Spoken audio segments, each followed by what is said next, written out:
Good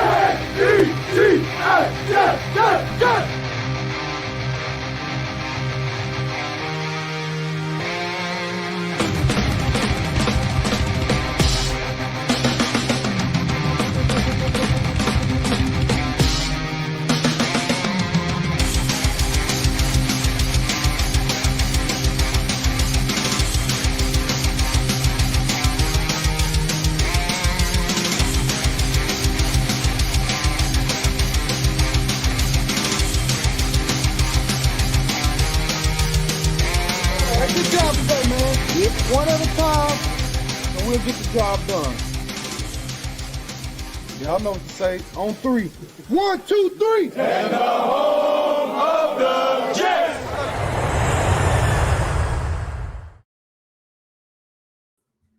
Good evening, everybody. Tuesday night, February 3rd, and the New York Jets do not have an offensive coordinator, but don't worry. Have no fear. Aaron Glenn is here to save us all. Mr. JetsCentral, how you doing, man? I'm good, man. I was watching your guys' stream last night, right? Bubs was in there, a ton of great callers, lots of great points. And I asked a question towards the end of the stream. I'm like, hey, man, are the Jets going to hire an OC before the draft? And I didn't really get a straight answer. So I don't really know where we stand with it. Obviously, Bevel, Roman, they wrapped up their interviews. Supposedly Reich has been the front runner this whole time.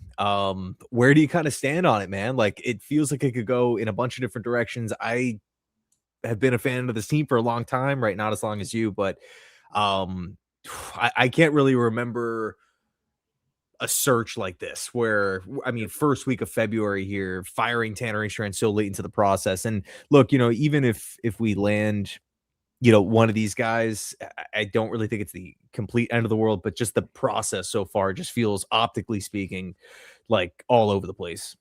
I think that's the thing. We're probably, if you would have hired Frank Reich 3 weeks ago, like, all right, they made a decisive move. They fired Tanner Engstrand. They got Reich. They got his staff in place. We roll. The problem is this process has been so clumsy. They come off incompetent. They come off unprepared. The Senior Bowl is come and gone. No offense in place. It seems like everything's just half-assed right now. That's what bothers you the most. Like, if they could hire all three of these guys and put them all on the same staff. That's an upgrade from last year. You feel comfortable with it, but you just don't have comfortable in their process, their plan, their preparation. It just seems weird, dude. And even the whole Frank Reich thing, like, this was reportedly done a couple days ago. Why isn't it done now? Like, what? Like, you wonder about, is it the whole Martindale thing again? Like, what's going on? Like, the Jets get no benefit of the doubt right now, nor should they get it. Yeah, and like another thing, and not to just come on here and immediately just be like a negative Nancy, but of course, right, offensive coordinator is freaking massive, and Glenn is going to be having supposedly he's going to have a bigger say in the defense and whatnot, but these staffs are being built, and we still have to replace D-line coach and linebacker coach, because the thought initially was, I think it was Connor Hughes that was, at the forefront of the whole Wink Martindale thing. But you got to imagine whether it was Wink, whether it was Jim Leonard, DeMarcus Covington, like any Durante Jones, any sort of like external candidate, they were going to be brought in, and you would have assumed that, okay, it's going to be Wink's guys that he's bringing in, Jim Leonard's guys that he's bringing in, just like we're seeing with Buffalo right now. You're seeing a bunch of guys that have ties to Jim Leonard that are being filled out on that defensive side. Well, now that they bring in Brian Duker, like, okay, cool, that's one thing. But what is going on with the rest of the staff? If Glenn is kind of this, head coach / de facto DC play caller, well, it's now up to him to not only just find the offensive coordinator, but now he has to find the rest of the defensive staff. And, again, if we're, it's February 3rd, we're still searching for an OC. So on defense, he hired his guys last year, didn't he? Didn't he hire some of those guys were Wilkes guys, to be fair. I mean, he said, oh, it's all about chemistry and compatibility and my guys. And it's like, the problem I had with defense, I mean, we talked about this so many times already, but it's like, Glenn should have known when he fired Wilkes, you know what? I'm going to call plays next year. I'm going to do this. You make a decision, then you move on. The first day, the day the season ends, you move on. Okay, here's our plan. I'm taking our play calling. I'm hiring my guys. Our process starts today. Our staff is filled out. You don't dilly-dally around, wait 3 more weeks. We're going to interview Martindale. It came off genuinely that they have no plan, dude. They're flying by the seat of their pants, like, oh, whatever. Like, they're just swimming out there trying to find answers. And it's like, what did you do this entire season in terms of preparation? Like, what did Moody do? What did Spielman do? What did they do to prepare for 2026? It looks like nothing. And now they're paying for it. And now they're trying to catch up with it, which is not easy. And I said it last night, and this is exactly how I feel. Based on the way they handled this entire offseason, I would be like, you know what? I don't care what we're doing anymore. Everybody's fired. McDermott takes over. They win 3 games this year. I genuinely don't care because that's our legitimate answer. You need adults in the room. You need guys that have been there, done that, know how to run an organization, run a team, run an offense, run a defense. You need all that. And the one thing I worry about now is with the offensive coordinator, all you're hiring is a babysitter for Aaron Glenn because you're going to run the offense. You want an experienced guy like Frank Reich to kind of oversee what Glenn's doing and give him insight. What they hope Wilkes did last year. It's like, dude, you're trying to do all these things to make up for just a bad head coach. That's what he is. Yeah, but Like a guy that was 3-14, and you're letting him fire his entire staff minus Banjo and start over again based on what he didn't earn it.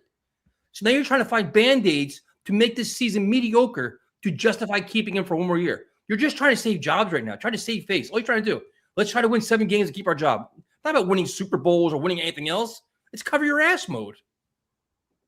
Well, I mean, the reality is the Jets are in a position right now where Aaron Glenn and whoever the OC is going to be, Duker, Banjo, the back is against the wall. They're on the ropes, right? And what are they going to do? Are they going to continue to just get hit and hit and hit over and over and over again, lay down, or are they going to start punching back, right? And one of 2 things are going to happen. One, they turn it around. Whoever the OC is gets the offense rolling. We find a quarterback. Awesome. We start winning games. We're growing, progressing, developing. Sweet. How can I be mad at that as a Jet fan, But the alternative is they don't progress. They don't grow. We see more of the same issues offensively, more of the same issues defensively, more weird, strange pressers from Glenn where he says one thing and then comes out the next day and says something else. And everyone's gone. And that's it. And we're starting over. And McDermott was brought up before. Man, how good of a fit would McDermott be for this New York Jets team, man? Like stepping into Buffalo, and granted, like Buffalo was built up a little bit when McDermott took over. He didn't really step into a dysfunctional 3-win team. Rex had like at least really Doug Marrone kind of stabilized it. Rex came in and didn't really upgrade, just kind of kept it a little bit of the same for 2 years. Ironically enough, Greg Roman was a part of that staff. He's been linked to the Jets here, obviously, but McDermott comes in and then takes him to a whole new level. But I mean, you got guys out there like Mike Tomlin, like McDermott and Tomlin are the 2 that it's just like, hey, blank check. I'm not talking 10 mil. I'm not talking 12 mil. I'm talking what Harbaugh's getting paid, 20 million per season. Run the team, please. Your say. You're in charge. You're the guy. That could just on paper, that could, be the pathway out if Glenn and co doesn't turn it around. No, that's like the Giants are exactly what the Jets were, but they found their answer in John Harbaugh. The Jets are in the same exact boat right now. So now they're going to try to band-aid together this friggin' staff, and we could talk about it. I mean, the defensive thing is a joke with this Duker, don't care. He's a water boy. This defense is all about Glenn. I'm not sure whether they're not hiring anybody. It's supposed to be all his guys. You should have a plan in place for that. But now you're on offense where every fan said the same thing. We want to add a veteran offensive mind to the staff to help Engstrand. Should have did this last year, didn't do it. Now it's this year. So instead of doing that, they fired Engstrand. Fine. Now you have your veteran guy calling your play calls, and now you're also preparing to develop your quarterback. Of the 3 guys, we can go through all 3 of them. They all have a litany of experience, man. They've been there, done that in the NFL. They've known it. They've got friggin', head coach experience, all kinds of stuff here. So it's like you feel comfortable with that. Are they up to date? Are they innovative? Are they creative? Are they inspiring? Will they lure free agents here with their offense? That remains to be seen. But what do you think about Frank Reich, who veteran guy, leadership, genuine guy, very well respected all throughout the NFL, but hasn't been in the NFL for 2 years, was at Stanford for 2 years. There's rumors that he was thinking about retiring, which is never good. But he, in terms of quarterback development, you'd feel okay with that. What are your thoughts on Frank Reich and also the mentor to Glenn too, where you can say, listen, man, in terms of game management, time management, handling he could be the true mentor that Steve Wilkes wasn't. For sure, man. I mean, I love Reich. I think out of the 5 OC candidates that the Jets initially interviewed, and obviously out of the 3 finalists here, assuming Reich is still in the mix, he would be my number 1 option because of the head coaching experience, the offensive coordinator experience, the play calling experience, him having a Super Bowl, him being a former player, him knowing Aaron Glenn personally, him being a former Jet, right? So I think to me, he checks the most boxes as far because look, it kind of sucks to say it, but I'm not hoping like, oh man, we got to be a top 5 offense next year. I'm just hoping for a stabilized, normal program first. And I think if Frank Reich could come in, who reported? I think it was Connor Hughes that reported that Glenn wants a head coach of the offense. Reich to me is the head coach of the offense. Like if he has a suggestion on, oh, I want a wide receiver, or I don't want to settle for left guard, like let's go out and spend some big money and sign like a dominant left guard in free agency, he better have power to go out and do that because he's experienced. He's been around the block. He's won a bunch of games. He's called plays. I don't care that he did not call plays with the Eagles in the Super Bowl run. Like, I'm not just saying, oh, he didn't call plays. He doesn't do anything.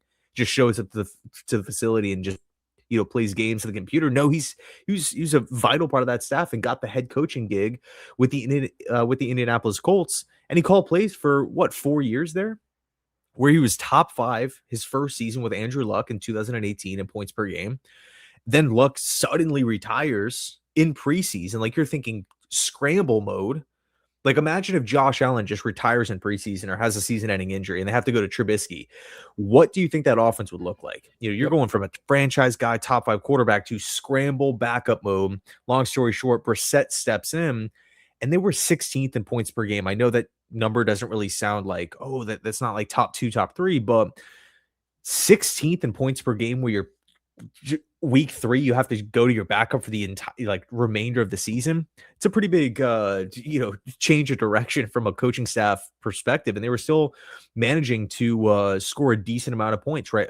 Literally above average. And then the 2 following seasons, top 10 both years, 9th both years, with 2 separate quarterbacks and Carson Wentz. Phillip Rivers, then Carson Wentz. And then ultimately he gets fired with, Matt Ryan. You had the drama with Brady, the offensive coordinator at the time, and he gave up play calling that year. The Carolina thing, he had 11 games, and there were so many strange reports coming out about the ownership and him. He wanted Stroud. Yeah, Josh McCown was a part of that staff, and just totally strange, totally weird. Like I remember reading a report basically saying that I think it was actually from The Athletic that reported that the Panthers fired Reich because they weren't impressed with Bryce Young's development, and they thought he would be a lot farther along his rookie year. Like literally in the middle of the year, they thought he would be like a above average starting quarterback, and Reich was fired. Bryce didn't improve. Canales comes in. There's still question marks there. Bryce gets benched. It wasn't really until this season where Young really started to take those steps. So I don't want to look at that and say, oh, Frank Reich can't coach. But do you have concerns that he's been out of the NFL for 2 years and kind of consult and then taking over Stanford? Does that bother you at all or no? If I was, maybe a Bills fan and he's stepping in to be ROC, or he's, that's true. He's taking over as Eagles offensive coordinator where it's Super Bowl or bust. Yeah, I'm a little concerned, but I think this team needs a lot more than just an offensive play caller. I think they need structure. I think they need leadership. I think they just need a good dude. My buddy actually met Reich a couple years ago when he was living in North Carolina. And he said that he was just couldn't have been a nicer guy, totally down to earth, a really just like a genuinely good guy that wants to see people thrive. He's a tremendous leader, very well respected. Boomer Esiason talks about him, raves about him on WFN. They've been roommates. The question is this: what is his offense he's bringing here, and does Justin Fields have anything to do with this? And we'll stay on Frank Reich for now, but you say, okay, you hire Greg Roman. Okay, I could see why you're doing that. You want to run the ball. Justin Fields is a great athlete. Maybe run the ball. Maybe run it back with him, try to maximize him. With Frank Reich, he wants a pocket passer, dude. He wants a prototypical pocket passer. That's what his offense usually is. Is that something that you're also excited about, especially going into the draft with a Ty Simpson available like that? Is that how it's great to have the name and the experience, but you also got to keep in mind, what is your offense who you're making your offense for. Can you maximize Garrett Wilson, Breece Hall, and all the guys? And can it help you develop a quarterback too? Like that, his offense seems structured to have a legit, smart pocket passer. Dude, to be honest with you, I think Fields is out either way. I don't see Fields coming back at all. You mentioned Roman before. I think if we get Roman, Kyler's the guy because of what Roman has done with mobile quarterbacks, with Tyrod and Lamar Jackson winning an MVP. Even Colin Kaepernick was just great under Greg Roman. So then just to say, so does hiring Frank kind of give insight into what kind of quarterback the Jets would want to draft? I would say so. I mean, right? but then again, I don't know how much power the OC is going to have because but you got to. Sorry, I didn't mean to cut you off. But the thing is, if you hire this offensive coordinator right now, in theory, the Jets have no quarterback on the roster. Tyrod's a free agent. Brady Cook's a practice squad guy. In my world, Justin Fields doesn't exist. Okay, you have to go in the free agency with a plan. And Frank Reich had to have a plan when he interviewed for this job. Like, listen, I want to be your offensive coordinator, but I also want Kirk Cousins or Malik Willis or whoever it is. So this decision is really important, dude, because you're developing your bridge and your draft pick with this guy. So does having Frank Reich kind of say, okay, listen, Kyler Murray's not really a fit. He's not a fit for his offense. That's just a fact. Does that change your mind on anything or no? It does. Yeah. What I was going to say before was if Roman's the guy, I think it's going to be Kyler. I don't see, us hiring Roman and then trading for Mac Jones. To me, that doesn't make any sense. Like Roman is dual threat QB, at least someone who can move. I'm not saying that they have to be like an elite athlete like Kyler or Lamar, but it's not going to be some stationary, like Cousins, I think will be off the table if Roman's the guy. But with Reich, it's kind of funny. I think it would be flipped. I think Cousins, and by the way, I believe it was reported, I think it could have been a couple years ago that Frank Reich and Kirk Cousins actually have like a good bond off the field. Yep. And then, you throw in the whole Rick Spielman aspect as well. And then also from Cousins' standpoint, he recently had the whole reworked contract thing, and the Jets actually have a good pass protecting offensive line, which is sweet. And obviously, wide receiver one with a lot of flexibility this offseason and a guaranteed starting gig. Not many teams can say that. Maybe Minnesota, that's kind of the team I still feel like it makes the most sense for Kirk. But, Cousins aside, you could trade for a Jacoby Brissett, who Frank Reich has worked with, and Brissett's coming off like a statistically good season, like good touchdown to INT ratio, and really threw the ball around the field a lot. Albeit he, I believe, was 1-11 in the win-loss category. But Brissett's an interesting option. Again, another great teammate, another good leader. You could, of course, trade for Mac Jones. Malik Willis, I think, could maybe make some sense for Reich, although I think I would maybe prefer an older veteran over Malik if I'm just being real. But I think if you take Ty Simpson or Garrett Nussmeier or one of these rookies, I don't really know what's going on with Trinidad Chambliss. That's still up in the air, to this point. But if it's a Ty Simpson specifically, because I feel like he just makes a lot of sense for the Jets, or Nuss, right? Two pocket passers, two guys that are really good at, pre-snap to post-snap. It's I think it would be a great fit. And then also something interesting to make a note of with Reich, when he was a player who's a backup quarterback, like he understands the value of just the value of sitting on the bench. Right. Understanding, okay, maybe throwing this young guy with not much experience out to the flames is not that good of not a good idea. Right. And that's kind of what the Jets are known for, So if you can go out and snag a Cousins and say, hey, 1 year, kind of bridge the gap here, mentor, say Simpson or Nuss, and Frank Reich is running the show, I feel a lot better about that situation than just taking one and just saying, Tanner, you develop him. Yep. No, I'm with you. I'm completely with you. It's really interesting to see. Like, I'm curious to see once they have their plan. Like, you got to figure Frank Reich had to have a plan. He had to sell the Jets on something. Here's my offense. Here's my staff. Here's my vision for the quarterback that will be available. And they do their research, which is fine. So, and that looks like that's where the Jets are heading as of the last rumors. He's there today. Who knows what's going to happen tonight? Everybody expects some kind of announcement tomorrow. So then the next guy is Darrell Bevell, who, again, a lot of experience, last 2 years in Miami. So you figure you learn from Mike McDaniel, maybe the new schemes, the offense, all this high-flying stuff, which is good. Younger than Frank Reich. What do you think about Bevel, man? Like, if I had to rank him, if I'm being completely transparent, I go Reich, Bevel, Roman, my 1, 2, 3. What do you think about Bevel? Yeah, dude. I mean, Bevel has what, 13, 14 years as offensive coordinator. Favre with Minnesota. He had all those seasons winning a Super Bowl, right, with Seattle back when Russ was in his peak. A couple seasons with Detroit, couple seasons with Jacksonville. The one thing I'll say about Bevel, I mean, even Roman too, really all three, they're all, I think they all have the potential, Reich especially, but all three, I think, have the potential to just stabilize the offense, right? Can we get from out of the freaking basement of the NFL and just get to like, hey, can we shoot from like 32, 31, 30, 29 to 19? Yes. I think Just that's average. Yeah. Yeah, just kind of be average, right? Yep. I think all three of those guys have the capabilities, knowledge, and experience level to say, hey, you know what? I'm not going to be overwhelmed by a 2-minute drill. We saw Tanner get overwhelmed by a 2-minute drill, Yep. End of game situation. Think about, that Steelers game, that first week of the season. And of course, right, Glenn has a lot to we have to put a lot of blame on Glenn because ultimately he's the head coach and he's a CEO style head coach. Yeah. So theoretically he should actually be helping out and assisting in that area. But I like Tanner. I didn't think he deserved to be demoted or fired or whatever. But if you're moving on from Tanner Inkstrand and that's the reality, okay, well, now you have to go upgrade. And if the Jets aren't a desirable job and we don't have a quarterback and Glenn can be on the hot seat, let's see. It's so the New York Jets just posted that they've completed an in-person interview with Frank Reich.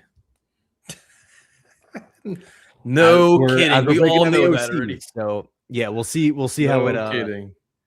We'll see how it plays out. But and also, when they posted that thing last night about Bevel and Roman, I saw a lot. Like, I actually got a couple texts from my buddies. They're like, "What the heck is this, man? Like, where's Reich? Like, he was supposedly the front runner."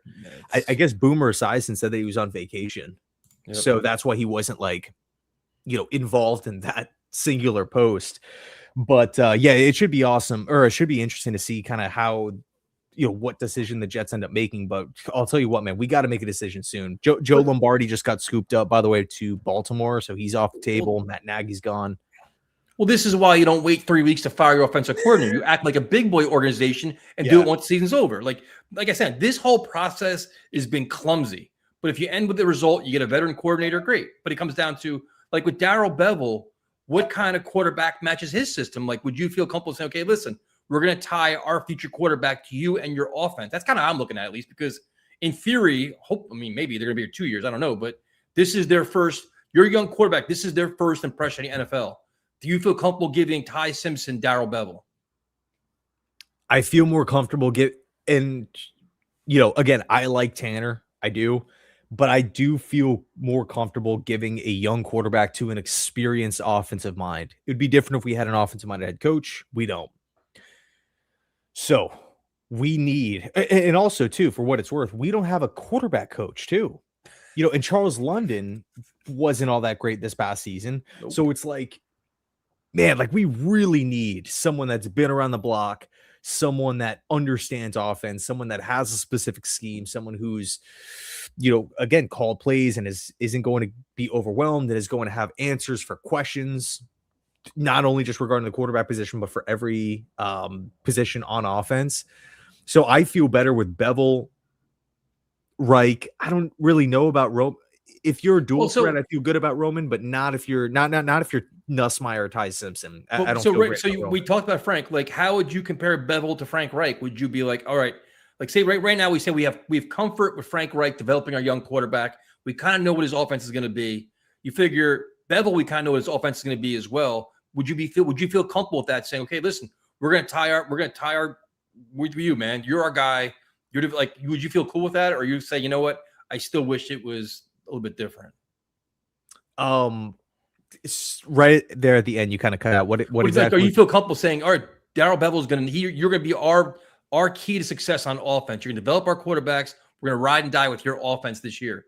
Is that something you're comfortable with? Or you're like, you know what? It's not the best case scenario. I prefer he's more of like a pass game coordinator than a offensive coordinator. At this stage, I wouldn't necessarily mind it. I think we can probably list off a ton of worse options. How much of an upgrade over Tanner really is Bevel, but I will say this, man. Mike McDaniel's not an idiot. When you listen to people talk about Mike McDaniel, he's creative, he's a genius, this and that. He's not going to bring Darrell Bevel onto the staff and keep him on the staff and say, "Hey, you're in charge of Tua and this offense. I'm an offensive-minded head coach."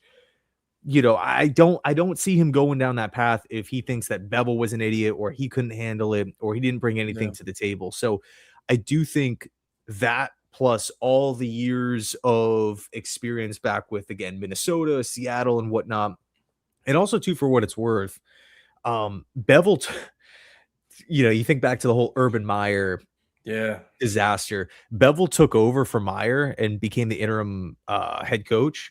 And Trevor Lawrence, I believe, if my memory serves me correctly, I think Lawrence broke the all-time pass yardage record under Darrell Bevel calling plays as a rookie, which I think it was over 36 or 3,700 passing yards or something like that. I think Bevel is, again, if you like, I'm trying to picture, okay, the Jets are lining up 1:00 on Sundays and it's a minute 36 before halftime and we're down by 3 and we're getting possession of the 30. Is Bevel going to be nervous? Is he going to have butterflies? Is he going to be like, frantically searching his play sheet saying like, "Oh my gosh, I don't know what to do here"? No, these guys have been in positions like this over and over and over and over. In the case of Greg Roman, though, he's called a lot of plays for a lot of important offenses. Like, he is the trusted John Harbaugh, Jim Harbaugh. He's Rex Ryan when he was in Buffalo, and he's calling these plays. Like, he's in charge of these offenses, and he's called a lot of different playoff games and whatnot. And again, Lamar won an MVP. I don't want to say that the Jets can't go wrong, because that's a bit of a stretch, right? That's a bit of a stretch. But I will say, when the Jets initially dropped their interview candidate list, I was like, you know what? I was honestly thinking it was going to be a little worse than this. So then I saw Greg Roman, I thought Kyler Murray and Justin Fields. The minute I thought of both of them right off the bat, like running athletes, good at, and like, to me, it's like the Justin Fields, like, oh, we can justify keeping him. He'll fit in the offense. We don't have to cut him, take a cap hit, whatever else. Like, that's kind of where I thought of it. In terms of, like, it's tough. Like, it's, there's like, I see everybody saying in the chat, everybody kind of wants Frank Reich to hire Bevel and Roman to be on the staff and have like an all-star veteran staff. And the thing is, if you interview for the coordinator job and you don't get it, you're like, oh yeah, I'll take your run game coordinator job. Do they want to do that? Are they willing to take that kind of like demotion in terms of a job position? I'm not so sure. That's true. But what teams need offensive coordinators right now? The Raiders, Cardinals. Yep. But if you have a choice, like just say in theory, like, what teams are still hiring coordinators and may need a quarterback coach or a pass game coordinator with an established quarterback there, or younger quarterback there you can work with? The Jets job is not ideal, because you're basically taking a job with an unknown. We're promising you we're going to get so-and-so, but we don't have so-and-so in the building yet. So if I'm Darrell Bevel, if I have a choice of just give me a team, I don't know who's still hiring somebody. The Raiders as opposed to us. Would you rather work with Mendoza, or would you rather work with player to be named later? You know what I mean? That's kind of, I'm not sure what they would do that. Yeah, but the difference is I think both, like, maybe somebody in the chat has it. I don't have it off the top of my head, but the Cardinals are searching for an OC. The Raiders are searching for an OC. The Giants hired Matt Nagy. Yep. Cliff Kingsbury's still out there. Yep. I mean, I don't even know if he gets a job in the cycle, to be honest. Although Florida State's offensive coordinator just retired, I think it'd be interesting to see if Cliff goes back to college. But you like, in both cases, Arizona and Vegas, they hired young offensive minds. You got to imagine that they want to have power, their offense. Maybe they call, in Clint's case, I think he's definitely going to want to call plays. I don't know about LaFleur, but is Roman, is Darrell Bevel, are these guys, Frank Reich, I guess we could throw in there as well. Are they actual front runners for OC jobs with They're not even young? OC though. No, I'm just saying in the world where say the Jets hire Frank Reich tonight or tomorrow morning. Okay, now Darrell Bevel and Greg Roman are there, and they're like, hey, you know what? Why don't you be our pass game coordinator or a run game coordinator? All right, I'll think about it.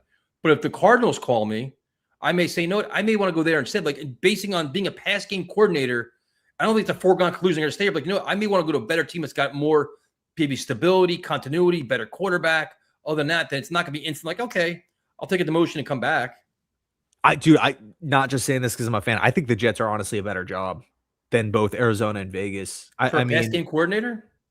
I do. Yeah, Vegas I think is probably a close second, but who's Arizona's quarterback going to be? Yeah, but you wouldn't want Mendoza? You wouldn't want a chance to work at Mendoza? He has the worst offensive line with no weapons outside of Bauer. You're still getting a chance to work with the Heisman winner, #1 pick in the draft. It's got to be a lot more exciting to be like, you know what? I may get to work with Marcus Mariota and Garrett Nussmeier. Like, yeah, but at least you have something to kind of structure around the offense, which is an offensive line and Garrett. And we'll see too what happens with Brees. I don't know if he's going to be back or not, but I feel like with the Jets, it's just kind of like, okay, if we solve quarterback, get at least one more wide receiver, I think the offense can at least function and get to like 19, 18. You say, but I'm not being a jerk. You say solve quarterback like you say solve quarterback like it's easy. We haven't solved it in 15 years. Like, well, I'm not saying find a franchise quarterback and get Mahomes a Mahomes type of quarterback this offseason, but someone who can actually drop back and hit a pass. Yep. No, that's and learn the offense and fit, and there's no weird things. Oh, wide receivers are open, but the quarterback's confused or whatever reason he's not pulling the trigger, or we don't have an offensive line, or he's too young, he's being thrown out there. Just get someone who can just drop back and hit an open pass. I think the offense should move. Not, again, top 10 wise, no. Top half of the league, probably not. But like if news comes out, okay, we sign Kirk Cousins and we sign Wan'Dale Robinson and we draft another wide receiver or something, or AD Mitchell takes a step forward. Like, are you looking at that offense saying this is bottom 3? No. Bottom 5? I don't know. Our goal is to be mediocre. Like we're not looking for my standard is so low. Go from being the worst in the NFL to top 25. That's where I'm at right now. Like just be competitive and entertaining because we know like the cards are stacked against you in so many different levels. But do you see a world where they can get all 3 of these guys on the staff? Like, all right, you know what? You didn't hire me as offensive coordinator. I'll be your run. Like it's a perfect world for Aaron Glenn because then you have a veteran staff of 3 guys that can replace you when you get fired during the season, which is good. But then you have a bunch of guys that can rally this locker room around with a lot of veteran experience, a lot of established experience where it's more no nonsense. This is business. And we can actually kind of maximize some potential finally, which they haven't done, definitely not last year. You know what I think is really interesting is whether it's all 3 or even 2 out of the 3. Katie, what's up, man? What's cool about Reich, if you're Roman or if you're Bevel, if you say, okay, I can step in to the New York Jets as, say, passing game coordinator or something. And if Reich comes in and stabilizes this offense, and maybe we draft a quarterback and we have Ty Simpson learn for a year, and if you're Bevel, you're working with Simpson for a year on the bench, and you have take your pick, whatever, Cousins, Brissett, Mack, whoever, as your starter, and then at the end of the year, Reich is just like, hey, I did my job, we grew, we stabilized, we look normal, we look functional, we're not a laughing stock, the team is better. I have left it a lot better than I initially found it. The maybe hot seat for Glenn isn't so hot anymore. Maybe we snagged 8 wins, 9 wins, 7, 8, 9 wins, something like that. We just look competent. We're in every single game. And Ty Simpson is ready to take over. And Reich says, I've done my job. I'm out. Now you have someone in Roman or Bevel that's just like, let's roll. I've been working with Ty this whole time. I've been a part of the staff. I'm ready to kind of step in to be the long-term OC for the next however many years. So I do think that's interesting about Reich. He's not coming in at 35 years old, who's going to be here for 5 seasons trying to build this thing up. It's looking like, if Reich gets the job, I would probably guess 1 or 2 years max. Unless they're just flat out dominant. But I think if you're Bevel, or I should say, if you're the Jets, you can kind of push that narrative, because right now, again, is Greg Roman a finalist for the Cardinals job or the Raiders job? Nope. He wasn't with, but both guys reportedly have other opportunities, but it's just not for offensive coordinator. So that could be a sweet, maybe selling tactic. If you're the Jets, it's just like, hey, Reich, that might be a 1 or 2 year thing. And you are going to be in line to take over for offensive coordinator, of course, if everything goes well. Yeah, but see, to me, it's like if it's a 1 year thing, I don't want him. I don't need a 1 year Band-Aid coach. I want a guy in theory. You can't, dude. Like, what? I almost cursed. But no, you can't, because it'd be stupid. Because how would I have a guy here for 1 year? Get a lot better. How would it be stupid? To give a guy to say, if Frank Reich says, "Listen, man, Aaron Glenn, you're in deep trouble. I'll give you 1 year to help right the ship and get you back on track, and I'm moving on." I'd be like, you know what? I need guys can be at least here 2-3 years to get me going. I don't want like a 1 year Band-Aid at offensive coordinator. I don't care about the next guy stepping up. The next guy stepping up can step up now and be the 2 year guy or 3 year guy. It's got to be about some kind of continuity. Well, okay, 1 year Band-Aid for an offensive coordinator. That's insane. It's got to be at least a 2-3 year commitment, dude. It has to be at least 2 years, at least. Yeah, but that's not the position that Reich's in right now. I mean, maybe it is, but then you shouldn't hire him then. So you would give Greg Roman a 3 year offensive coordinator? I don't want a 1 year Band-Aid. Like, I don't care, dude. If he says, "Listen, I'm here," that means if he's only giving you 1 year, he's already retired. He's already checked out. He's coming here to kind of fix some things up. I'm not here next year anyway. You're like, no, you got to have somebody's got to have at least some kind of plan and blueprint to help you turn this team around, because the Jets aren't a 1 year turnaround, especially on offense. So what are you gonna do? You're gonna give Ty Simpson or whoever a little bit of glimpse of something. Like, I'm out of here now. Take care. Oh, give him some kind of continuity. Well, I'm not saying that it's a guarantee. Reich is just like, Glenn, right? You got a lot on your hands. I guess I'll come out of retirement to help you. It's just like, no, like if he's going to take the job, he's going to take the job because I assume he wants it. And, for all the reasons that we talked about before. But at the end of the season, after I assume that the offense looks a little bit better, if he does in fact retire, if you're the Jets, you got to have a plan B.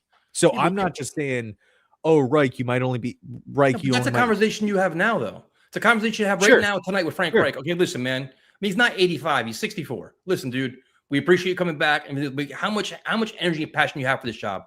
Is this, like, what is your vision for this? Is this like 3 year plan for your 5 year plan? Like, have that this conversation comes from adult organizations. I mean, the Jets may be above their head right now, but that's something you have to talk about. So out of the 3, rank them. I like Reich the most, but it's got to be. And who's your second and third? Bevel. I like Bevel more. Like Roman, to me, I understand. To me, Roman kind of limits your opportunities at quarterback. I think you know exactly what his offense is going to be, the quarterback he wants, and the worry I have is that you're going to alienate very good candidates at quarterback based on your offensive coordinator. And I don't like that idea. It just kind of bothers me, especially as this kind of power where he's going to be the coach of your offense. That with Roman kind of makes me nervous, especially with Aaron Glenn, the defensive-minded guy. But that could be just me being, cynical or whatever else. But if Reich, Bevel, but if Reich says, "Listen, man, I got a year, maybe, but Bevel's got all the energy and fire. Like, listen, I'm committed to this team. I want to be here for the next 5 years." Cool. You need that. This is a rebuild, dude, that you're trusting this guy. It's not like he's working with Sean McVay. He's working with a head coach that's completely in over his head, that doesn't know anything about offense.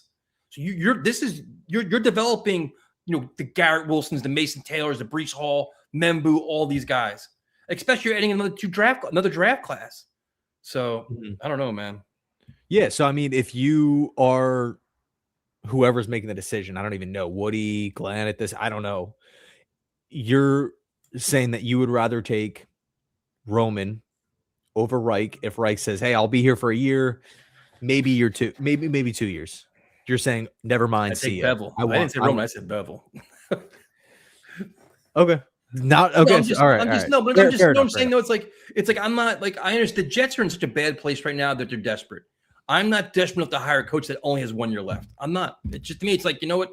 You need more than that. You need more of a commitment, because this team it just needs that more of a commitment. It just does. Well, so that's the whole point on why I think it's a good selling point if you are the Jets to a Roman or a Bevel, where it's like, hey, in the event that Reich is a 1 year stopgap OC, but he improves the team and kind of builds up the foundation, and then it creates the seamless opening for you, Bevel or Roman, whoever, to step in. Yeah. and to start moving forward, I would much rather take that than just giving Bevel or Roman the job, only taking one out of the three and just saying, okay, we're gonna roll the dice. But again, there's really only two outcomes. Either the Jets are gonna again grow, progress, start to turn it around. Yep. Great, cool. I'm a Jet fan. Awesome. That's what I want. But if not, then everyone's gone and we're starting over next season with a bunch of draft picks and a bunch of cap space. And with by the way, a lot of interesting head coaching names. I feel, say what you want about the Jets wanting to keep Glenn this cycle. There were 10 openings. There's a lot of names that were fired, a lot of names that were hired. Just based off of pure math, unless there's a lot of one and dones next season. I mean, there's a chance that there could only be like 4 openings next season. So Tomlin, McDermott, Brian Flores, that's 3 names right there, not to mention Mike McDaniel and whatnot. So not saying that they're all down to come to the Jets, but. So then now say we hire Frank Reich. I just have where they're going with this. Is that enough to inspire free agents to come here? Now, right now, the Jets have the stench over them where they're the laughing stock. Aaron Glenn on the hot seat, a lot of uncertainty. Frank Reich could be a stabilizing force, or at least they know the name. He's respected throughout the NFL. Does that say, okay, you know what? I want to play for the Jets now. I can buy into a Frank Reich offense. Maybe will Garrett Wilson buy into it? Like, what do you think the aftermath of this is in terms of the perception of this offense?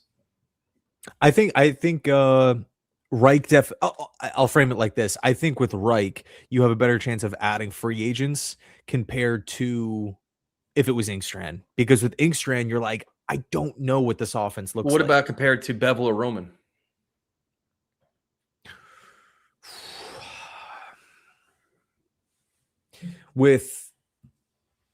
I'll say this, with the experienced guys, I think they maybe know who they want more and who they should stay away from.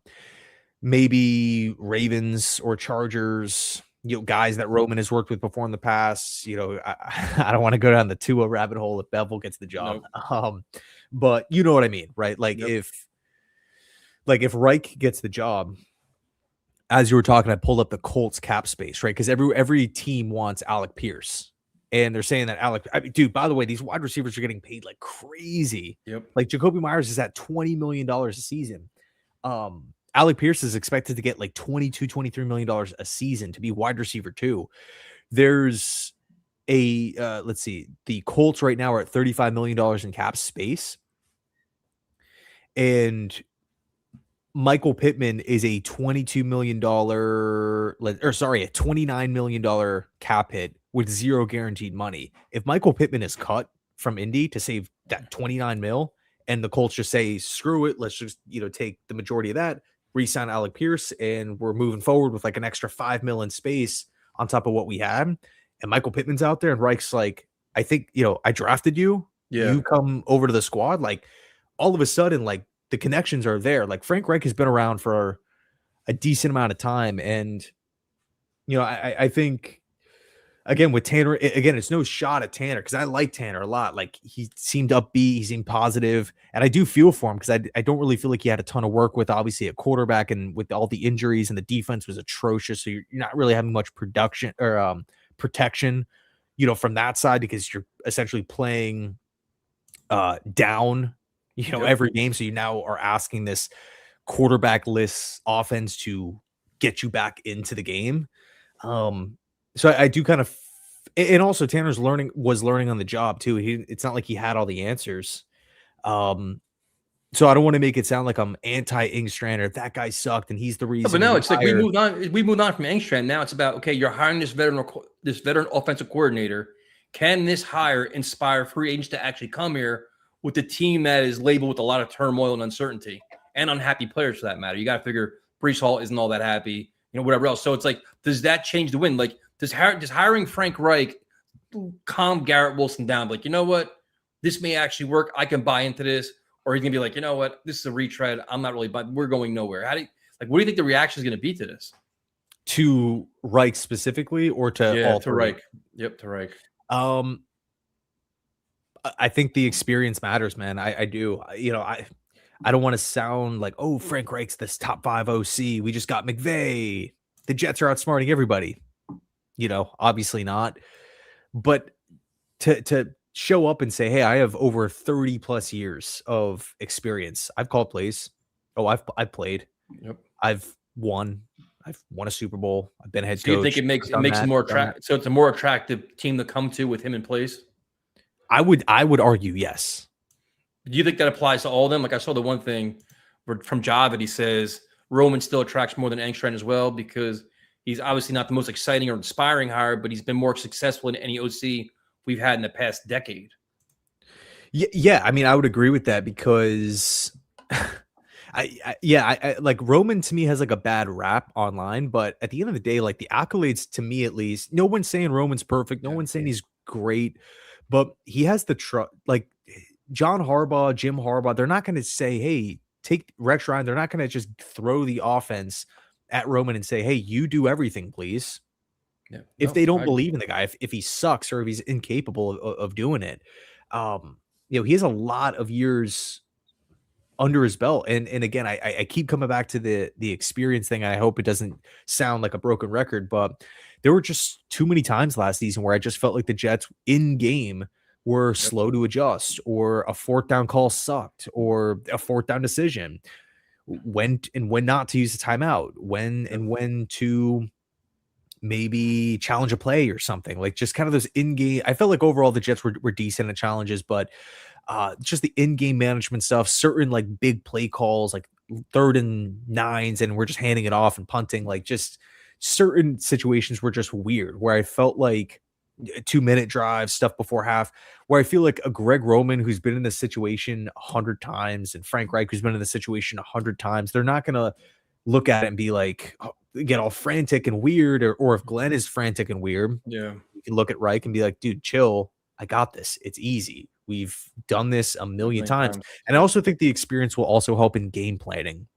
Like if you want to, like, obviously nobody has this number, but if you want to take the amount of practices that Greg Roman or Darrell Bevel has held, um, whether you're an assistant or a full-time play caller, and compare that to the amount of practices that Tanner Inkstrand has held, one trumps the other by a mile. And I think just having that structure, okay, this is how we do Yeah. things. Yeah, I think there is value in that. And again, No, it's no shot at Tanner or young coaches, because young coaches kind of feels like it's the trend right now. But specifically for the Jets that just feel like they're all over the place with no veteran leadership, I feel like a veteran leader would really help this team. no, I completely agree with you. I 1000% agree. This is all three names, while they're not the best of all, like all the best in the NFL, will help the New York Jets because they are just rudderless right now. They have no direction, no leadership, no guidance.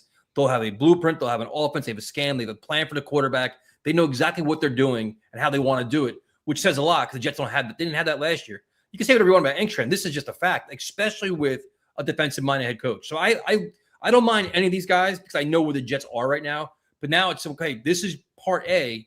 Part B is getting the quarterback and getting buy-in from all these other players to actually have a fun offense this year and do that. So you figure the offensive line could be a strength with Greg Roman. You'd be like, that'd be really great because he wants to run the ball, which is good. They'll probably be more physical. Then you need the buy-in from like Mason Taylor, Garrett Wilson. That just comes down to the quarterback then, which would be really interesting. It's gonna be interesting, man. Like it makes you like the calming, like I want to say calming, like having that the presence of Frank Reich makes you feel better just on offense. Like, all right, they're gonna have a like a rhyme and rhythm to what's going on now. We're not gonna be trying to throw darts at the board trying to figure things out. Then it's like, okay, get the quarterback and then hope Aaron Glenn holds his end of the bargain by having a competent defense. So it's gonna get interesting. Yeah, I mean, let's just look at look. Tanner was not here for 5 years. Let's just look at the one season that he was here and say what happened with quarterback. Right, Fields is signed. Okay, you want to make Fields your starter? Like, okay, it is what it is. We can't pretend like all the outlets didn't have Fields ranked highly on their free agent list. They In did. many cases, he was number 1 or number 2, depending on how each outlet felt about Aaron Rodgers at the time, right? And Darnold as well. But Fields was ranked over Daniel Jones in most every list. He was ranked over a lot of these other, free agent options. Mhm. He was ranked over Mac Jones. Everyone loves Mac Jones now. So, okay, you decide to go with Justin Fields, but you can tell that the system is not being built around Justin. Yep. And it's like there's this massive rift between OC slash system and quarterback in year one. So it's like, okay, is it an offensive coordinator problem where he's incapable of calling rollouts and really playing to Justin Fields' strengths? Like when Tanner first got the job, I was thinking Mac Jones was going to be Yeah. a potential solution because he has a very similar play style to Jared Goff. And you're just kind of thinking pocket pass. Like I did a ton of videos thinking, okay, the Jets are going to be targeting a pocket passer. And then what was it? It was like the first or second day of free agency. The Fields news drops. And then my assumption is, okay, they're going to go full in with Yo Holmes. What's up, man? They're going to go full in with Fields and his skill set. And you're not going to pay Fields that contract on a multi-year deal to say, well, we don't know how to utilize him in a system. And that's what it looked like. It looked like they didn't know how to play to his strengths. And again, after one season, we're having that, having that question for someone like Roman or Bevel or Reich or whoever it's going to be. Like I think if we were to sit down and ask them, hey man, like what's your offense going to look? And by the way, like you mentioned it before, all of these guys have interviewed multiple times, both virtually and in person. The quarterback position has got to come up in these discussions. The free agent plan, the draft picks, and for what it's worth as well, Roman, Bevel, all these guys need to have significant knowledge on Ty Simpson and whatnot. Not this, the season ended and we've just kind of been hanging out. Like, no, I expect all of these coaches to have at least watched a portion of tape to have somewhat of an understanding. Not, okay, it's February. Let's just say they make an announcement tomorrow, the next day, first week of February, and we're cracking on the Ty Simpson tape. Oh, who's this guy? Yeah. No, you're not getting the OC job. No, I need to have knowledge that I'm bringing into the organization, not someone that's trying to build on the fly. 100%. Just my 2 cents. No, that's going to be part of the presentation. Okay, you want this job. What do you bring to the table, and what's your vision for our offense going forward? Who are your answers at quarterback? And I'd be curious to see if any of these guys said, you know what, especially Roman, I can work with Justin Fields. And that's something that we can talk about later on, but I get that vibe. So the question is, the comment is hire Reich 2 first-rounders for CJ Stroud. Yeah, so funny enough, after the playoff implosion from both games, Stroud was just looked terrible. I did a whole video on if the Jets should trade for Stroud, right? If Houston was just so pissed and they wanted to move off, but I didn't post it just because I didn't want it to sound like too clickbaity. So it's just still saved on the on the channel as like a draft. But no, Reich by all reports and whatnot, he wanted Stroud and the offensive staff wanted Stroud. It wasn't until this sit down meeting in Nick Saban's offense where between the owner of the Panthers and Saban, okay, Bryce Young's the guy. Supposedly after that meeting, the Panthers owner was like, no, he's going to be the pick. I don't care what anybody says. He's special. And they keep changing his coordinator like every year too, don't they? The Texans, like it's like a revolving door there. Yeah, well, yeah. So it was Slowick that started, and he won Rookie of the Year, and then in year 2 he took a step back. And to be fair, Houston's had some pretty bad offensive lines, but supposedly there was some rift between Slowick and CJ, like they didn't get along. And now they brought in Nick Caley, and now it's his worst season yet. And by the way, he's going to be owed a lot of money soon. Because CJ Stroud is still a good quarterback. He's still a really good quarterback in my opinion. He's not a top 10 guy, but I do feel like putting myself in the shoes of myself in a month and a half, or a month and a half, when free agency opens up. Breaking news: the New York Jets are acquiring CJ Stroud. That's going to be the best actual option that we've had in a long time. I agree. Yeah, their line was awful. Then they had injuries all too. 3 years too. The O line has been terrible, and they traded Council too. By the way, so I mean, now say the Jets get this all-star staff? You get Bevel, you get Roman, you get Frank Reich. Do you think the perception of this team overall just changes, where fans calm down a little bit? Because right now it's chaos. You have on WFAN, there's all kinds of crazy stories out there, all this speculation, all this. If they get this kind of solidified, finalized tonight or tomorrow morning, does everybody calm down? Like, you know what? All right, we have adults in the room, which we all like to say. We feel a lot better about the management, the offense, and the structure, having some kind of blind faith in Aaron Glenn being the good defensive coordinator. Do we feel a little better about things and start embracing, okay, listen, we may be able to salvage some of this season and be a 6-win team?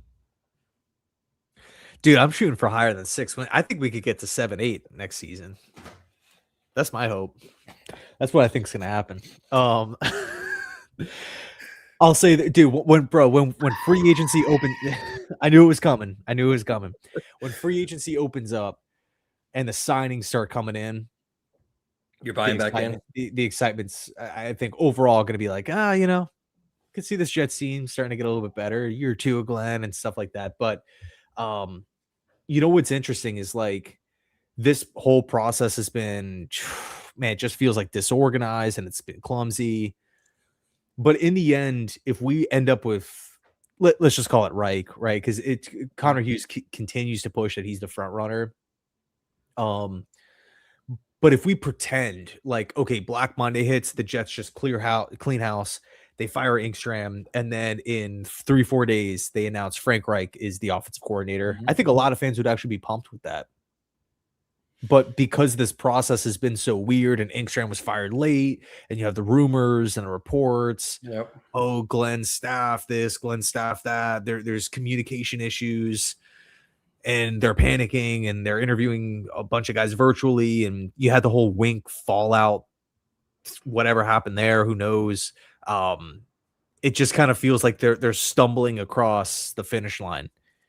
But in the end, it would still be the same result. So I don't know. It's just kind of weird to think about. No, the clumsy process makes this all a lot harder to tolerate because they come off really poorly. Like if Glenn would have said when the season was over, I'm taking over play calling, I'm hiring my guy, we're rolling. Okay, cool. I mean, Brian Duker wouldn't be like, I'm like, who the hell is this guy? But like, all right, you have conviction, you know what you want to do, you have a plan, let's do it. Offensively, like if it's just how they handle it. But now it's like, all right, now the thing is you hire these guys. How are you filling out the rest of your staff, especially if Roman and Bevel don't follow Frank Reich? Who's going to be the quarterback coach? Are they keeping Steve Hyden? Like all these different things.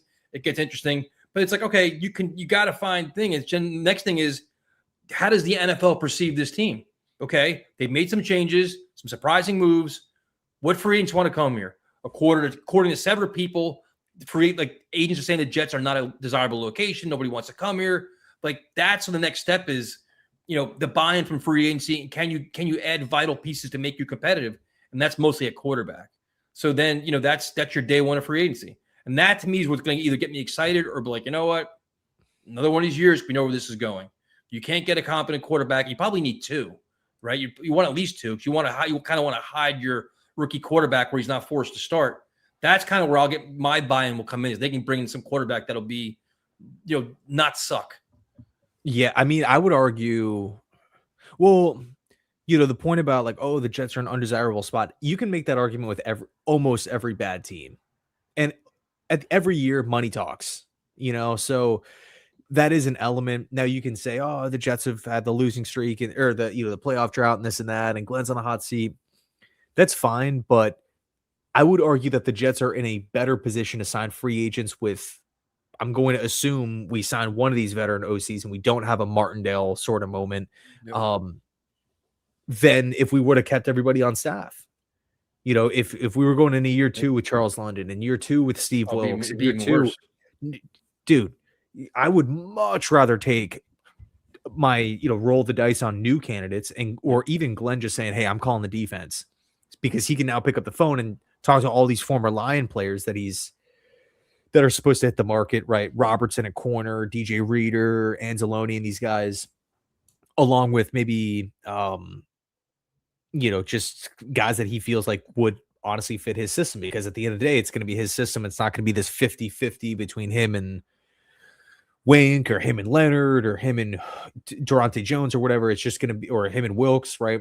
This is my defense. I know exactly what I want. I know exactly what I need. And to Glenn's credit, I know his stock is at an all-time low, but to his credit, you saw a lot of really good Lions players just starting to pop up out of nowhere under Glenn there, like Kirby Joseph, Brian Branch, Hutchinson. I don't want to give Glenn too much credit for that because he was, going to be great at, pretty much anywhere. But Anzalone had a career year.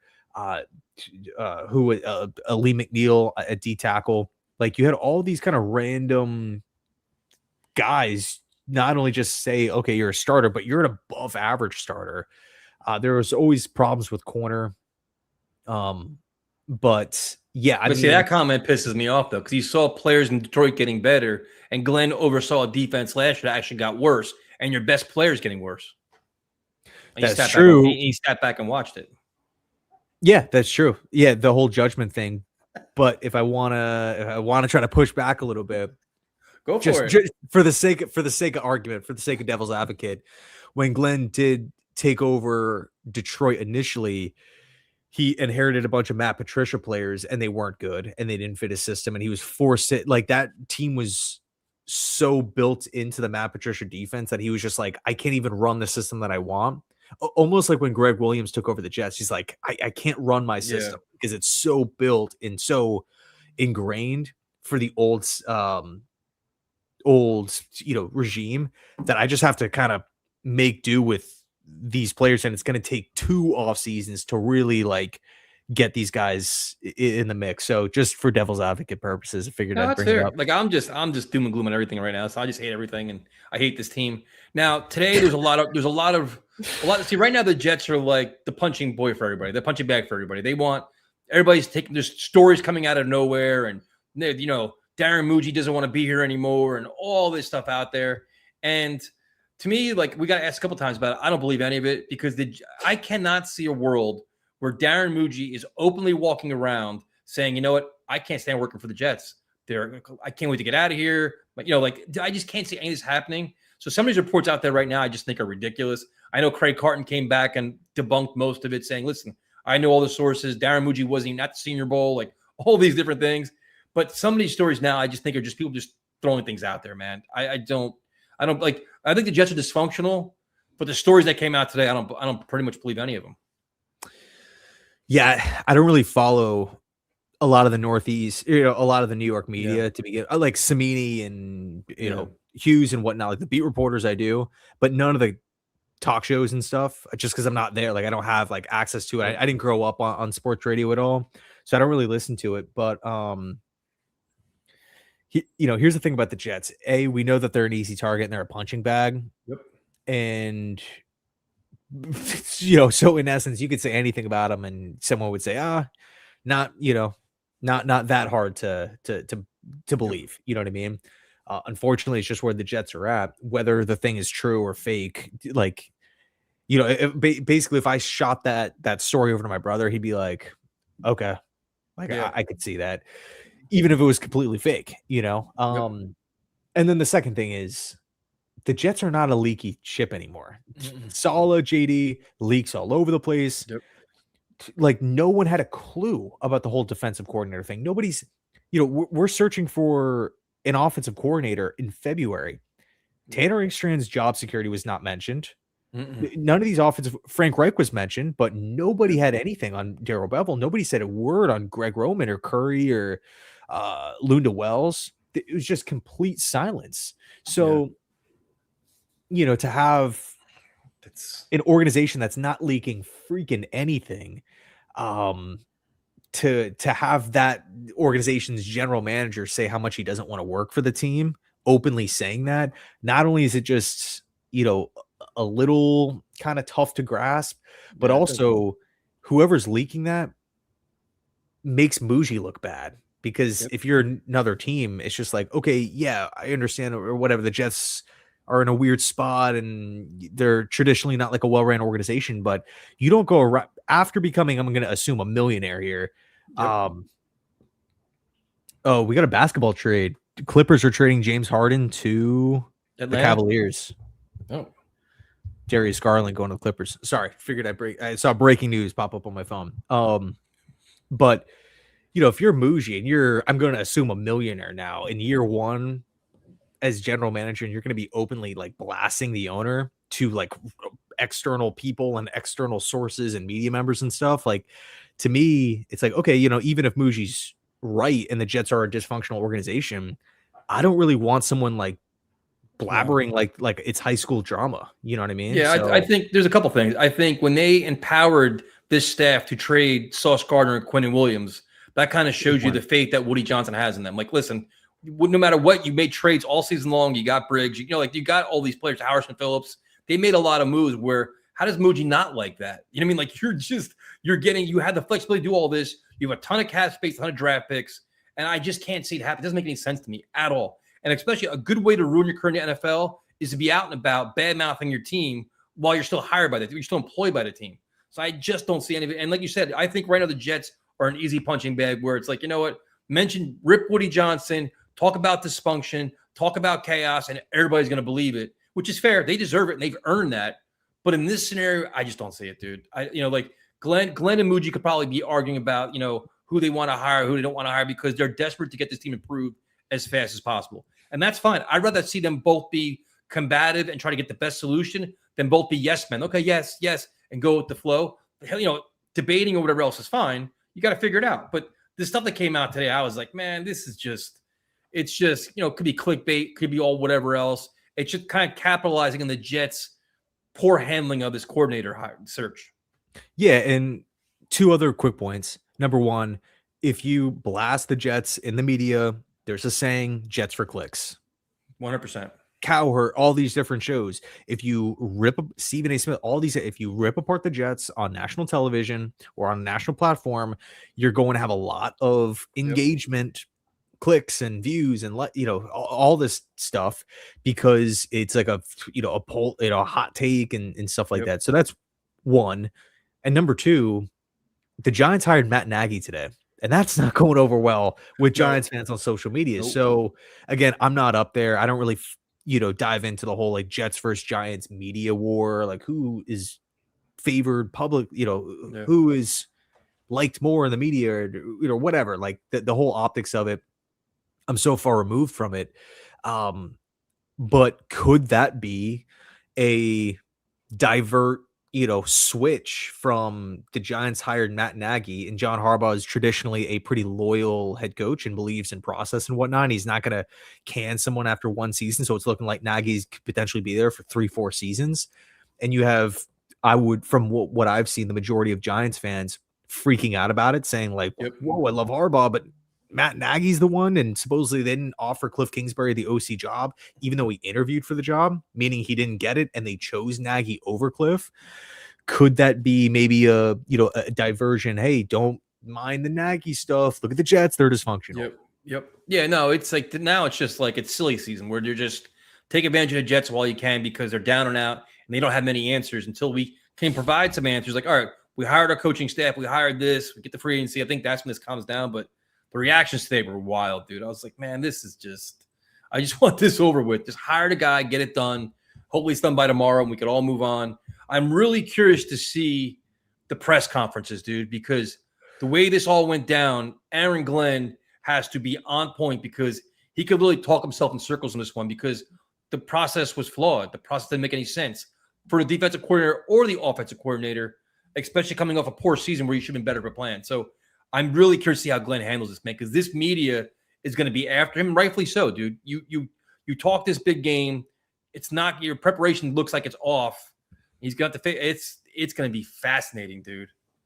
Yeah, and I'm looking at when the NFL Combine starts, because I think that's going to be the first known presser that Glenn and Muji are going to have if they go. But it's February 23rd through March 2nd. So, well, they got to introduce Frank Reich. You think they got to introduce their coordinators, don't they? They do a press conference for that. I mean, maybe together. I mean, we didn't hear anything with Duker. Well, he was. I mean, like, you don't think that'd be weird if they're like how he only does Zoom interviews. Let me ask you this before we end: is there? I know Glenn wants to call the defense, but is there and like when news first came out that the Jets hired Brian Duker, it was like, okay, your 8 candidates fell through for whatever reason, money, play calls, whatever, and then they virtually interview. Duker, and then the next day he gets the job without doing a second in-person interview. Like, how much was really covered in this virtual sit down? Is there a world where he's actually like Bill Belichick and he's just dominated the interview, Ben Johnson style with Bears, and just freaking Glenn's just like, yo, we got to get this guy. You know what world that is? Your world. Fake That's one. your Yeah, world. That's fantasy your world. world. Fantasy world. That's JetsCentral world. That's where that's at. No, it's weird, dude. It's so strange. And then we got next comment. This isn't new though. Joe Douglas said, "I work at the behest of ownership. We've gone through regimes, and Woody has had this said about him before." It's true, but I mean, to be fair, this team went through a dreadful season last year. That there are a lot of questions this staff had to answer. And if Woody, as an owner, says, "Listen, man, you got to show more competence than this. It doesn't make any sense to me." It's his right to do that. You know what I mean? I don't blame him.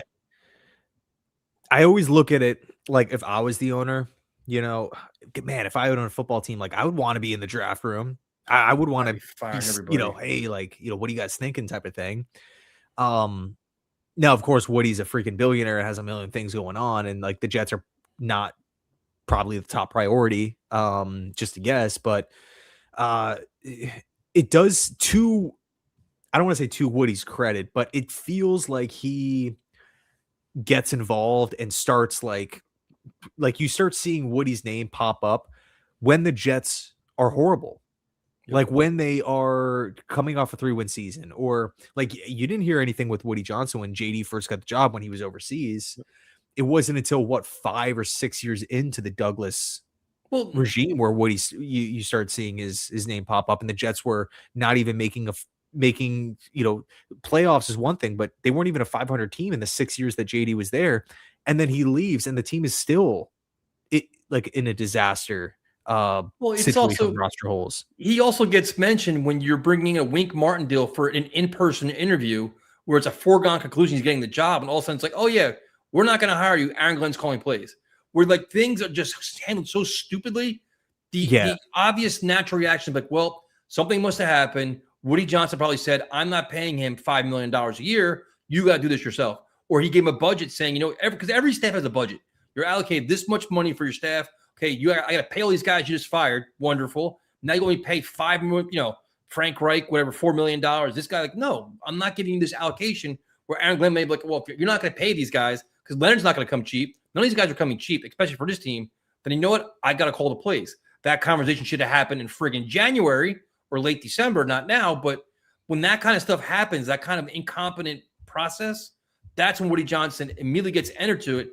And it's fair to kind of wonder what happened there. But it seems very weird. Dude, these assistant coaches get paid a ton. Brian Flores got $6 million for the Vikings, or from Minnesota. Yep. And so, yeah, like that's kind of what makes me think that something's going to happen with one of these, OCs here, is because, chances are Brian Duker's not asking for $5 million a season, as defensive coordinator if you're not going to be calling plays. Pretty safe. Because if Wink says, I want $5 million, and Reich says, I want $5 million or $4 million or whatever, now you're going if you're Woody Johnson, Glenn is probably at like 10 or something. That's like 20 mil for 3 guys, not including the rest of the staff that Woody has to pay for, and paying for all these guys that were fired, because a lot of the times coaching contracts are like 2 to 3 year deals. Yeah. So yeah, maybe that, because I think it was Connor Hughes, or could have been Zach Rosenblatt that brought it up, that Brian or the whole like Woody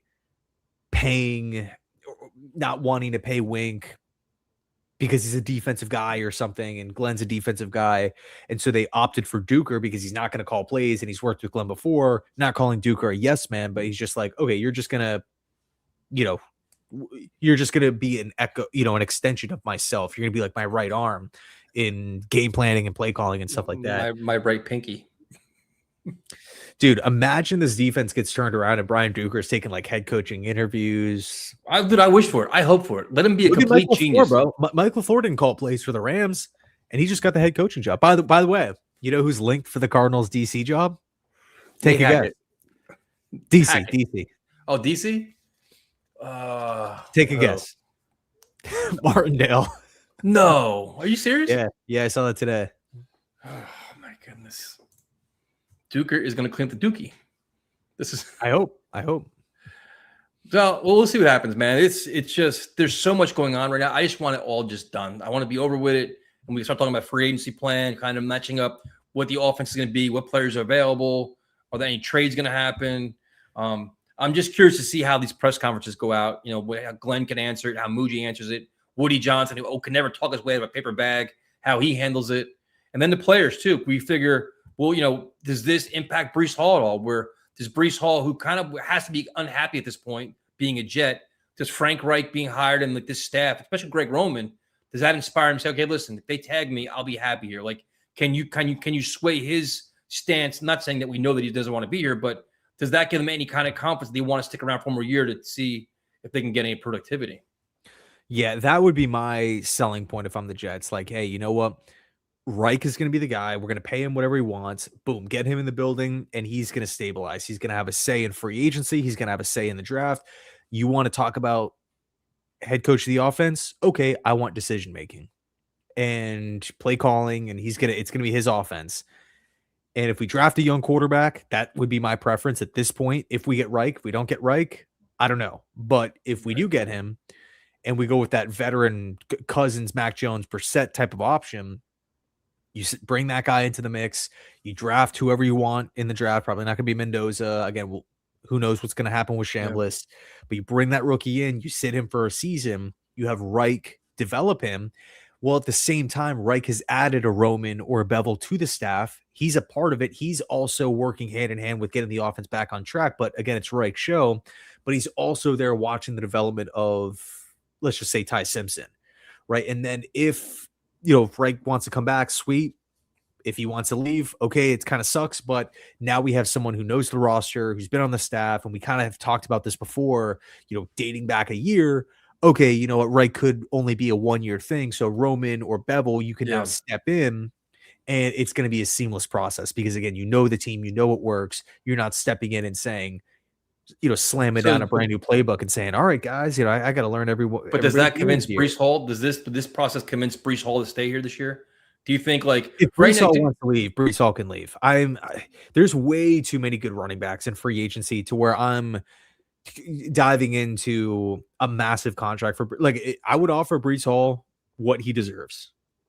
11 mil per season, 3 years, 33. If he wants to go to the Chiefs on a lesser deal, fine by me. Kenneth Walker's out there. Javonte Williams will be out there. Rico Dowdle will be out there. Travis Etienne will be out there. This is the conversation that should happen at the trade deadline then. Agreed. Because Muji's still here. So if you now it's like, so you had to figure, they had to have some kind of conversation with Breece Hall at the trade deadline. Do you want to stay or do you not? Here's the kind of numbers we can offer you, whatever else. So now the thing is, now you go from Engstrand to Frank Reich with a Breece Hall got 1,000 yards, but terrible season again. Jets aren't winning. Offense blows. Have no idea what the quarterback is. Does this kind of make him say, okay, listen, you know what? If you want to tag me, I won't be disgruntled. If you want to give me a deal, I'm more open to it now as opposed to the previous offense. Do you think it helps or hurts or doesn't really do anything with it? I don't really think it does anything. I mean, I guess maybe, but if gosh, the franchise tag is risky because it's a lot of money, and I wouldn't do that. If you're going to franchise them, you might as well just kind of give him an extension. The way I look at the franchise tag is because the number is determined. Like if you look at like the franchise tag for any position, it's very similar to what that player. It would be like an expensive 1-year deal to what that player's market value would be. And if we're talking about running back, I think I would rather just sign him to a 2 or a 3-year deal at a cheaper number than the 1-year franchise tag because, there's only so much. I know the Jets have a lot of it, but there's only so much cap space to go around. I don't want to consume a decent sized percentage of the cap going to Breece Hall for one season, and therefore we can't spend that money on other players because you know what I mean? Like, I understand what you're saying, but right now, if you're Breece Hall, you're like, you know what? Say the Jets offer him, in theory, 3 years, $30 million, right? He's like, okay, thank you for your offer. I'm going to test free agency. He's gone, dude. He's gone. He's not coming back. But then that's why you should have traded him at the trade deadline because then you've literally wasted an opportunity to have another draft asset this year for a player that's not going to be here this year. So to me, the Jets, they are kind of showing their hand because the closer we get to free agency, if the deal's not done, they've blown it. Because I don't like tagging. I think tagging is a terrible idea. I think he's a good player, not a great player. I think he gets disgruntled and he's not part of the answer. So it's like, okay, if you want to test the market, goodbye. He's going to be gone. Yeah, and Armand makes a great point as well. You know, not only is it just kind of like a, you know, an overall stupid move, but Oscar, yeah, he'd be unhappy. So if Brees is already disgruntled, if he's already tired of losing, getting the franchise tag, being forced to come back, granted it'd be at like a massive pay bump, but I want players that want to be here. If Brees wants to go out and look, you know, let's be real. If he gets a 3-year, $33 million offer from the Jets and a 3-year, $29 million from the Chiefs, where's he going? Chiefs. And look, if that's what he wants to do, that's what he wants to do. Fine. I think I would be better off moving on and saving the money or spending. Yep. I mean, like, look at what Javonte Williams put up this season, like 1,200. Yep. Like, because everyone's talking about like the Brees Hall finally, you know, his season, he finally got over the hump with 1,000 yards. I mean, with that extra game on the NFL season, I don't want to downplay that, but you can bring it back and be able to get 1,000 rushing yards. Like that, it's not impossible to do. You know, like again, look at like what Rico Dowdle did. Like you could find different stories and whatnot across. Now, some teams have franchise running backs like James Cook in Buffalo and stuff like that. But you know, if we swap Brees Hall out and we bring in Kenneth Walker, who I think runs a lot harder than Brees. Like I'm talking like from a violence. Yeah, I like him a lot and more. Like cutting and getting low and everything. More explosive. Yeah, more explosive, can catch the ball as well. Are we really taking this massive step backwards as an offense? I would argue we're getting a little bit better. Yep. No, I'm with you. That's why it's like I'm trying to think of all different aspects of the team right now as you go into free agency. Brees Hall's a story. I mean, I just think he's going to test free agency. I think he's not going to stay. So next, thank you again, Samir. You don't have to. You can put comments in the chat. You don't have to do super chats, but we appreciate it. Woody speaking on Fields saying it was really between Lawrence and Fields, but they drafted Wilson at 2. It's exhausting, this bullshit. So many coaches and GMs, and they are all bad. Come on. It's weird, man. It's a very strange time. Woody Johnson talks. When Woody Johnson talks, we all listen and we all get dumber. That's the one problem. And it's so interesting to see when these general managers or coaches are here and they're very bad at their job. When they leave and a year later, all of a sudden they're really good at their job. Like Joe Douglas is actually really good. Robert Saleh was actually a really good head coach. No, they weren't. Like they can get better over time, but let's not ignore the fact that they got ample chance. You talked about this so many times, dude. They had years to turn this around, and they failed epically with the resources they had. I'd like, they had bad luck with the Jets. No, they were bad at their job. There's a very clear distinction here what they were. They had the benefit of doubt, and they blew it, and that's what it is. So it's crazy, I mean, like if Tanner goes on and becomes a great OC one day, you can say like, gotta, crappy luck with the Jets, one and done there, dysfunctional Jets, whatever. Yep. Okay. But if you want to say, oh, JD didn't have enough time. The team was in 500. He spent how much in free agency? Had how many swings at the quarterback position? How many draft misses? Or Saleh. I was watching the Saleh presser, and I like Saleh. He seems like a really nice dude. And I think he's a great defensive coordinator. Yep. And I think he's an average head coach. But when the question came up about Cam Ward's development, he's like, Brian Daboll's the guy, to do that. It's just like, as a Titans fan, like, cool, I'm pumped that Daboll's here, but if he does well and Cam Ward does well, sweet, but Daboll can leave. And now what happens then? Like, again, some of these coaches have pretty blatant deficiencies. And it just kind of is what it is. So, yeah, I was surprised that Saleh got the Titans job, man. I felt like 100% they were going offense to especially with Borgonzi, coming from the Chiefs all those years with Reed and development of Patrick Mahomes. It's like I figured that they would have wanted like a QB guru, Ben Johnson type. Yeah, I'll never forget the Beckton over Worst blew my mind. I just see. That class, I was okay with Becton, but Lamb was the one that I really wanted. Oh, they're even better. Yeah, because I was thinking Sam Darnold needs like a number one. Like, to be fair, I also wanted Jerry Jeudy. But yeah, it was Lamb, Judy, Andrew Thomas, and then I remember that draft, like he went at 4, and that was kind of like shocking at the time. Yeah. Then you had Wirfs, and then Jedrick Wills was also, he went like 1 pick ahead. I think Jedrick Wills is a free agent still, but yeah. We covered a lot in an hour and a half, man. We did, man. We did. So this time tomorrow, I'm sure we're going to have a new offensive coordinator, and we can all exhale and be maybe just calm down for a week or two until the free agent rumor starts. But I mean, so if you had your choice and your bet, you think this time tomorrow, will the Jets have just Frank Reich and Roman, or all three of them? What about just Bevel or just Roman? You tell me. What's your 8:30 tomorrow night? What's gonna be the Jets staff? How's it gonna work out? At this point, dude, I have who knows how to predict what this Jets You team. have to predict it. I'm gonna say it's Frank Reich. Just him. I'll say Frank Reich and Roman. I just feel like there's been too much, with the Connor Hughes stuff, with the Boomer Esiason stuff, with the multiple interviews, with Reich talking to the Jets while he was supposedly on vacation, with Glenn saying he needs a head coach of the offense, and you have a former head coach who's called plays, won a Super Bowl, again, former player, former quarterback, someone who's played for the Jets before. I just feel like it makes too much sense. And also, I think the Brian Duker thing is kind of revealing a little bit. Like, if you really believe that the whole story about Woody Johnson wanting to delegate a specific amount of money to their assistants, and like, Glenn cannot be. I find it very, very, very difficult to believe that Aaron Glenn, a defensive-minded alpha head coach, sat down, talked to Wink for weeks in December. Then they had the virtual interview. Then he comes and sits down at the facility, and Wink is telling all his guys, and then play calling gets brought up.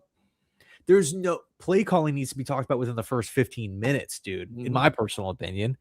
Because it's like you're just getting the lay of the land. Like, hey, how do you want to run your defense? What do you want from our defense?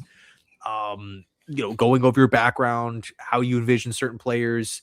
You would think that calling plays is literally within the top 3 priorities of the conversation, not only just from Glenn, but from Wink's side as well. Like, he would ask before he tells all these freaking people to pack their bags, like, we're going to the Jets. You would think that would come up in conversation. So just that angle alone makes you kind of believe. And then also, hiring Duker, it's not like we went from Wink to Leonard or Wink to Durante Jones. No, it was Wink to someone who interviewed the day before virtually, and then, here's the job type of thing. So if you do want to take that angle, it's like, okay, well, if Duker's not getting freaking 3, 4, 5 million, 6 million like Flores per season, you got all this extra, cap or cash that's your budget. Delegated to the assistants. Well, now we could really go all in with however much these guys are asking for. So, and also I don't see Reich coming out of, at what is he, 64, 65, 64, for like 950,000 a year, like $1 million per season. Like, that's to take on this job. I think you're going to need to hand out some cash. All right. So is Kyler Murray still an option if Frank Reich is here? I'm going to say not. I don't think so, but either. It depends on who's making the calls. If Spielman and Moody, dude, that would defeat the whole purpose. I know, but I mean, would you put it past them if Spielman, Muji, and Glenn say, no, Frank, you make it work? That's the conversation you have during the interview process. When you interview Frank Reich, you say, listen, Kyler Murray's a guy we're highly targeting. We're going to be a very aggressive free agency. Can you make him work in your offense or not? And Frank Reich like, well, I can, but it's not my first option. I'm more of like, I did want a different prototype. That's a conversation already. That would be my biggest nightmare. They give him a quarterback he doesn't want. That defeats the whole purpose of this whole process. I don't think Reich necessarily wants like a statue or like an immobile quarterback. I think he wants someone who's good at processing. Smart. And normally, like these freak athletes, the Kylers, the Lamars, these guys that could just move the chains with ease, don't have to process, because if their second read is not there, they can run for 15 yards and it's good. But if you're immobile if you're Phillip Rivers at however old he was, or Matt Ryan at the end of his career, or Jacoby Brissett. Like, you can't Yeah, but not be able to move and not be able to process. would So it you make kind of have to sense? be one or the other. Would it make sense to have Kyler Murray as your bridge and then build the offense around him and then draft Ty Simpson? I don't think so, because Kyler is too. He's going to be. Kyler's not going to sign a cheap deal, in my opinion. I don't think. But I'm saying Because just the fundamental of your offense, a completely whole different style than an offense for Kyler Murray and an offense for Ty Simpson, aren't they? yeah, because Ty Simpson is great off of the play action, like Exactly. the So drop back play action game, stepping up in the pocket. I like Simpson a lot, throwing darts over the middle of the field, So hanging in just being able to, even though Simpson's not the biggest guy in the world, he can still win from the pocket consistently. Kyler can win from the pocket, but he's not doing 8-step dropbacks from under center over and over and over and over and over and over again. And also, you kind of run into a problem where, okay, you want to draft Ty, or or take your pick on anybody high. Okay, if Kyler Murray does great and balls out, it's like, ideally we don't want to move off of him. yeah, but You that's continue to roll. But if he doesn't do well, like, you move on after spending all this money, and now you put in Ty, and it's like, okay, well, where, first of all, is Murray even helping develop the young? I don't know. I feel like Murray, you're either all in or you're all out. there's got to be some kind of synchronicity between the bridge quarterback and the rookie quarterback, and the offense has also got to match their skill sets too. To have an offense for Kyler Murray that Ty Simpson can't run, is not comfortable in, kind of ass backwards too. Where it's got to be all, you got to have like that same, you know what I mean, that same mindset, that same scheme, the same flow, so you can literally have a blueprint for your offense for this year and the years to come. Yep. Yeah, I agree. So, that type of quarterback, that like the Kirk Cousins, the Jacoby Brissetts of the world, those veterans that kind of know where they're at in their career, I think would be, because one thing that's really cool too about Cousins, not only does he have the connection to Reich and Spielman, but you listen to Michael Penix talk about Kirk Cousins, and he's raved about Cousins. Like, man, he really helps me out in meetings and in practice, and he's right there by my side, and he's not withholding advice, and he's not trying to sabotage me, because there are quarterbacks that we've heard that do try to throw the young guy under the bus to like prolong their career. That are like mad about the team drafting a young quarterback. And it's funny because I thought Kirk was going to do that when they drafted Penix. But when they asked Penix about it, I think they've asked him multiple times. He's like, no, like Kirk, he's like, I wouldn't be where I'm at today without Kirk. Like, he's been actually really helpful and really cool behind the scenes. Yep. A lot of questions to be answered by this team over the next couple of weeks. It's going to be really interesting, especially this coaching staff. So thank you for your patience with me, man. I was real negative last week. I wasn't too bad this week. I'm calming down now. Now I'm like, I've become numb. I'm embracing this chaos. I'm almost getting positive again. We'll see, man. We'll see. I'm hoping that we just get an OC. Boom, we lock that in and we just move forward. So thank you guys for joining us. This is a long one, an hour and a half. Jesus. So thank you guys for joining us. Next week, I'll be professional and kind and nice. We're on Ian's channel next week. So that's the more friendly version of the show. This is the angry version. His channel is the friendly version. And I'll be back. It's just, I'm beaten down right now, dude. It's this whole process has worn me out. The season, the coach, the coordinators, the owner. I'm defeated. Here's my bet for you. Okay. I bet that this assumes that the OC is going to meet with the media. Okay. If we get Frank Reich and you're not feeling more energized after the press conference,